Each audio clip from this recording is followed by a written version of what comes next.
From the Home Slice News Center, this is the Daily Slice for Monday, October 30th, 2023. I'm D-Ray Knight. This is what's going on.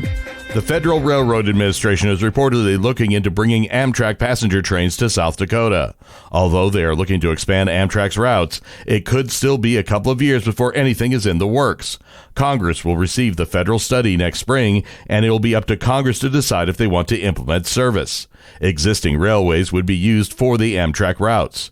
Garth Wadsworth, Public Policy Director, Elevate Rapid City, says that adding an Amtrak route would be beneficial to Rapid City because it would bring in more people to the Black Hills and help alleviate traffic by offering a public transit option. State officials are changing the winter highway plan. Amy Rose has the details. The South Dakota Transportation Commission has approved changes to the state's winter highway plan. After a harsh winter last year, Department of Transportation officials said they have new strategies to tackle winter weather.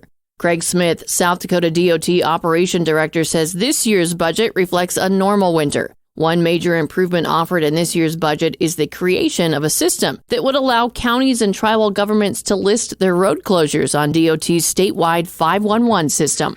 In national and international news, Israeli troops and tanks are pushing deeper into Gaza, advancing on two sides of the territory's main city. Meanwhile, the UN and medical staff warned that airstrikes have hit closer to hospitals where tens of thousands of Palestinians have sought shelter alongside thousands of wounded. Videos circulating on social media showed an Israeli tank and bulldozer in central Gaza blocking the territory's main north-south highway. That's the road that the Israeli military earlier told Palestinians to use to escape the expanding ground offensive. Hundreds of thousands of Palestinians who remain in the north would no longer be able to escape if the road is blocked, since it's the only usable route south. Meanwhile, Muslims looking for Jewish airline passengers have stormed an airport in Russia. Amy Rose has more. Hundreds of people have stormed into the main airport in Russia's Dagestan region and onto the landing field, seeking passengers arriving from the Israeli city of Tel Aviv. Russian news reports say the crowd surrounded the Russian Red Wings airliner on Sunday. Videos on social media show some in the crowd waving Palestinian flags and others trying to overturn a police car. Anti-Semitic slogans can be heard being shouted, and some in the crowd examine the passports of arriving passengers, apparently trying to identify Israelis. Dagestan's Ministry of Health says more than 20 people have been injured, with 2 in critical condition. On Monday, local authorities said 60 people were detained in the unrest. President Joe Biden is signing a sweeping executive order to guide the development of artificial intelligence.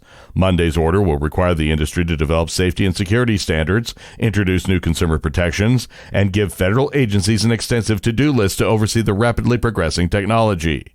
AI is gaining the focus of the administration, given its potential impact on the economy and national security. Biden has directed his staff to move with urgency on a policy that would maximize AI's possibilities and contain its perils. The president's order will require leading AI developers to share safety test results and other information with the government.